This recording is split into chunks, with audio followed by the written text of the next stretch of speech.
Hoje vamos fazer um react de Nanami, ou Nanami para os mais íntimos. E é o seguinte, pra você que não sabe, eu sou fã, mas muito fã de Jujutsu Kaisen. E digo mais, eu faço vários vídeos pesados lá na minha página principal. Então vou deixar o link na descrição do maior problema de Jujutsu Kaisen, que é o efeito Gojo. Se você não sabe, vai lá. Mas agora vamos dar uma olhadinha nesse vídeo aqui, ó.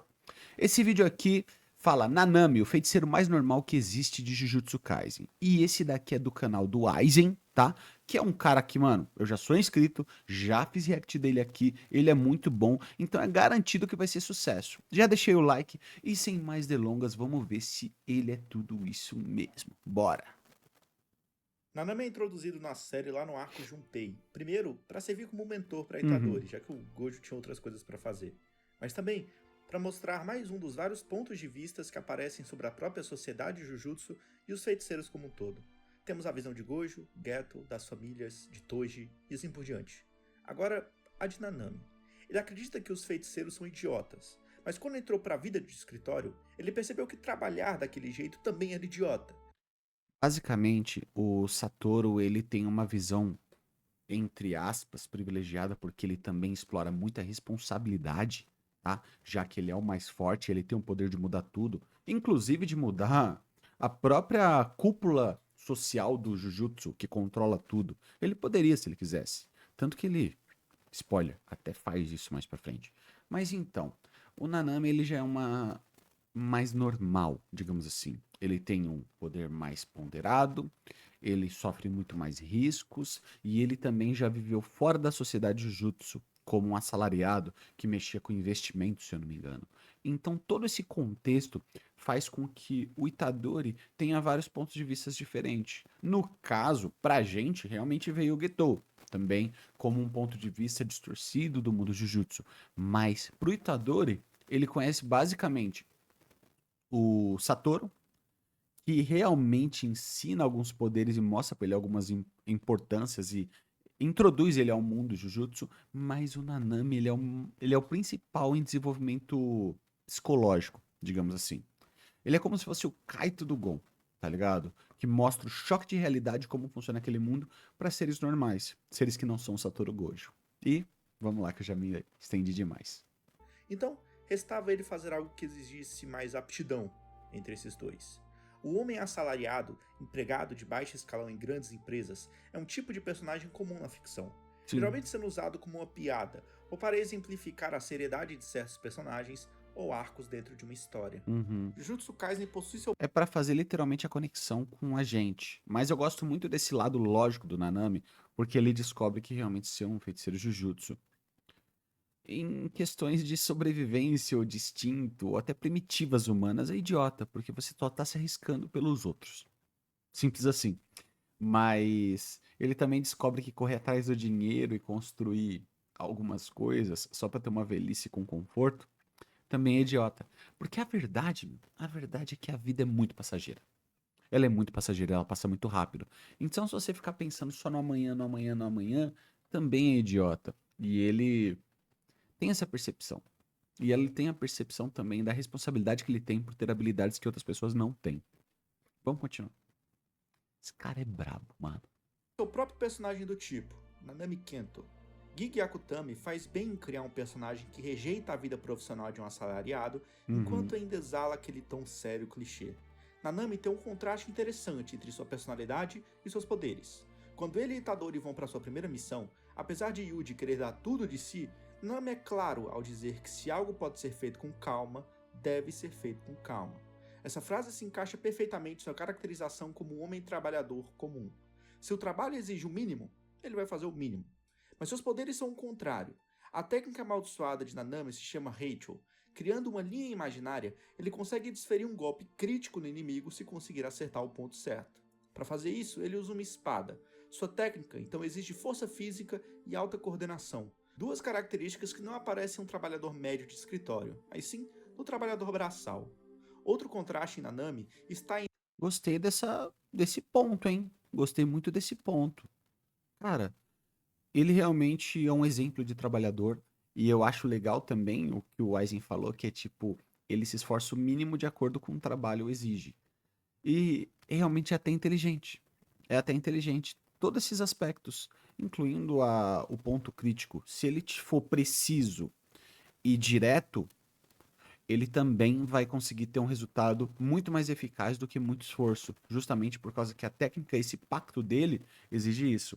Detalhe, tá? Nanami, ele usa a técnica 7x3, ou... é 7x3 mesmo, ou 3x7, não lembro agora o nome certinho. E significa exatamente o significado do... Ó, significa o significado. E vai, você entendeu. E quer dizer que é o cabelo dele repartido em 3/7. Esse estilo de penteado, que é um social do Japão, ou de escritório, se chama nanami. E também significa que é o corte de cabelo dele, que também é um assalariado de escritório, e a técnica. É tudo muito amarrado. É muito legal. Isso daí dá pra ver. Eu fiz um vídeo do Nanami explicando as técnicas dele também, dá pra ver lá, mas esse você vai ter que caçar, tá? Que eu não vou deixar aqui, não. Vou deixar só o do Satoru. Entre quem ele é e quem ele diz ser. Em seu primeiro encontro com Itadori, ele diz ser alguém que segue à risca as regras e regulações. Ao mesmo tempo, ele aceita treinar Yuji na medida do possível. O Sim. contraste aqui está porque Yuji estar vivo vai contra as regras do sistema. Aconteceu simplesmente porque Satoru Gojo disse que seria assim. Ensinar um garoto como Itadori, que tem sua existência indo contra as regras, é contraditório para alguém que diz segui-las à risca. Toda essa sua apatia é explicada depois como causada principalmente pela morte de seu amigo Haibara, que Sim. também impacta bastante em Geto. Basicamente, esse trauma ele faz com que o Nanami tente não se envolver emocionalmente com as pessoas e trate tudo isso de uma maneira mais lógica. Talvez a própria lógica dele tenha vindo justamente desse trauma que ele perde no. Vai mostrar no esse arco do Haibara morrendo, que é bem simples, bem rápido, mas é bem impactante, que mostra no Inventário Oculto, se eu não me engano, na segunda temporada, comecinho da segunda temporada. É bem pesado. Nanami chama seu atual trabalho, dentro do escritório, como fora do ciclo humano. Ele quer ganhar dinheiro, pouco se conecta com outros feiticeiros e Sim. se conecta ainda menos com as pessoas em geral. Pelo menos trabalhando como um homem de escritório. Nanami dá bastante valor para pequenas coisas, tanto positivas quanto negativas. E a reação de Yuji à informação de que as maldições que eles enfrentaram eram apenas humanos conta muito para Nanami. Nanami diz que se tornar adulto é ver cada desespero se acumulando aos poucos. Que desesperos, você se pergunta? Bom, ver seu cabelo caindo aos poucos ou ver que seu pão favorito não é mais vendido no mercado. Hum. Assim como ele dá valor para essas pequenas coisas e as chama de desespero, na cena da padaria ele dá muito valor à reação da atendente após ele se livrar de uma mísera maldição que a incomodava. O efeito emocional da gratidão em Nanami é muito profundo. E é muito bonito também. Ó, arrepiei todinho, mano. Ele deixou de ser um feiticeiro por causa das pessoas, mas também voltou a ser um por causa delas. Ele ainda é empático com o humano transfigurado usado por Mahito em uma luta, apesar de afirmar que ele não traz seu sentimento pessoal para o trabalho. Mais contrastes vêm em sua aparência e nas pessoas ao seu redor. Ele se veste como um homem de escritório comum, mas usa um tipo de óculos que com certeza contrasta com seu visual e distingue ele dos outros. Em suas relações, vemos que ele é a seriedade em contraste com a atitude excessivamente amigável, informal e boba de outros feiticeiros como Gojo. Gojo é o tipo de homem que faz as regras. Nanami é o tipo de homem que as segue. O conjunto de regras de Gojo que ele segue são internos. Elas vêm de dentro dele. Nanami segue um conjunto externo de regras. Ele acredita que existe um ideal de justiça ou um conjunto externo de coisas como certo e errado que todos devem se conformar a seguir. Gojo tem uma opinião muito forte sobre ele mesmo e seu poder, mas ele é incapaz de se relacionar e se importar de verdade com a esmagadora maioria das pessoas. Nanami costuma se subestimar, mas tem uma habilidade muito maior para a cooperação com outras pessoas e de se preocupar com elas. Eu acho que o Nanami ele não se subestima, apesar de que em alguns momentos sim. Eu acho que ele trata tanto as habilidades com lógica que ele se aceita, ele se respeita e respeita as limitações dele, logicamente. Isso quer dizer que que ele não vai enfrentar uma maldição muito mais forte que ele pode morrer? Não. Aconteceu que ele encarou o Marrito, sendo que o Marrito ele tinha total vantagem no segundo embate deles e ele foi pra cima. Ou seja, esse senso de capacidade própria dele, de autoconhecimento, transforma ele em uma pessoa até cética com a vitória dele. Mas isso daí é uma característica extremamente lógica do cara. Mano, o cara é muito complexo. Mas o legal é que toda essa frieza, todas essas análises psicológicas, essas escolhas óbvias e lógicas não querem dizer nada, porque no final ele se entrega às emoções, mesmo tentando não se entregar. É brabo. Para entender isso, basta ver como a morte de seu amigo o afetou e sobre como ele abertamente diz não respeitar Gojo, mas sempre está disposto a trabalhar com ele em prol do bem. Gojo faz coisas porque acha que está certo, Nanami faz as coisas porque acha que é a coisa certa a se fazer. Nenhum deles está certo ou errado em seu ponto de vista, Sim. eles apenas têm maneiras diferentes de ver as coisas.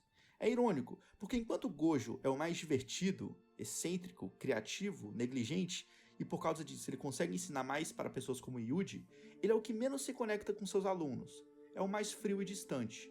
Enquanto Nanami, que segue as regras à risca, um homem muito mais rigoroso, que escolhe suas palavras, deveria ter a imagem de um homem frio, que é o mais esperado, mas é o que mais se importa com os outros. Com a sua fraqueza, sendo inclusive o quão devastado ele fica ao não conseguir fazer o certo, principalmente o certo pelos outros.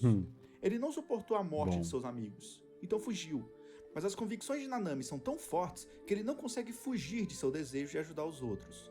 Nanami é uma estranheza no mundo de Jujutsu, não porque ele carrega alguma característica que o torne excêntrico em excesso, mas só porque ele é muito normal. Ele é um adulto funcional demais. Isso porque sua prioridade não é a força, é a conexão e cooperação que ele pode ter com os outros. Por isso é interessante ver como Nobara não entende seu personagem. A gente pode falar um pouco mais sobre a Nobara no vídeo dedicado à sua personagem, mas a sua forma de ver o mundo é muito mais alinhada com pessoas como Gojo do que com pessoas como Nanami. Verdade. Ela tem sua definição de certo e errado que vem de seu interior. Quando o mundo faz algo que ela não quer que aconteça, assim como Gojo, Nobara se levanta e luta para mudar as coisas da base da força. E o Nanami, ele parece que é moldado de acordo com as regras. Muito doido isso. O Nanami é o tipo de cara que aceita. O pensamento primário de uma mulher como Nobara é que a força é a escolha. E nós já discutimos esse tópico no vídeo do Gojo, mas daí...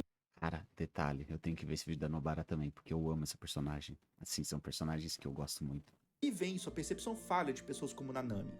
Nanami na luta contra Haruta é mostrado como implacável. Ele é descrito pelo oponente como uma pedra quando é atacado. Ele tá muito mais frio, atacando Haruta até mesmo quando o inimigo implora por misericórdia. Nós sabemos que tem algo errado com ele nesse momento. Tá, Nobara possuído. não. Quando Nobara diz que é assim que um feiticeiro de primeiro grau é, ela está desconsiderando tudo sobre o personagem de Nanami, sobre sua normalidade, Só o sobre poder. como as pequenas coisas importam para ele, sobre como ele prefere a cooperação. Ela considera apenas o poder, apenas a força, Sim, que é a menor parte de seu personagem. verdade. No capítulo 99, quando Nobara luta contra Haruta, ela comete um erro e o adversário, que luta de forma inteligente, acertando os pontos certos de seus oponentes, consegue praticamente inutilizar Nobara muito rapidamente. Quando Nanami chega na luta... Ela dá um golpe no queixo. O queixo, pra quem não sabe, isso daí no boxe é muito comum. Sacode o cérebro. E a pessoa perde o controle das pernas por alguns momentos. Então é o que acontece com a Nobara. A Nobara literalmente perde o controle das pernas. Nobara passa a lutar como um suporte do feiticeiro, agindo de forma mais inteligente, ao invés de confiar unicamente na sua força como ela fazia anteriormente. E por isso, ela consegue utilizar um braço de Haruta. Era isso que ela não entendia, mas essa é a verdadeira força de Nanami, a cooperação. Talvez em um outro universo, Nanami tenha servido muito bem como professor para alguém como Nobara, mas eu acho que todo mundo sabe o que infelizmente aconteceu com os dois personagens. Pelo menos as Com os dois não, né? Porque ela volta. Ela volta. palavras de Nanami incentivam Yuji Volta de um jeito merda? Volta. Isso daí eu falo também lá no vídeo, mas volta. a continuar nesse caminho e quebram a desesperança que Mahito queria causar matando seu professor. Do mesmo jeito que as palavras de Haibara o motivaram a continuar fazendo certo. Pelo menos o que ele acreditava que era o certo. Mas eu acho que é basicamente isso. Espero que tenham gostado e tchau. Eu não só gostei como amei o vídeo, muito profundo, muito inteligente, muito filosófico. Vou fazer mais react dele aqui porque ele tem a escrita que eu gosto. E foi maravilhoso. Espero que vocês tenham curtido. Deixem like no vídeo dele, visitem o canal dele porque é um canal incrível. E deixa o like aqui também se possível, tá? Tamo junto e até o próximo vídeo.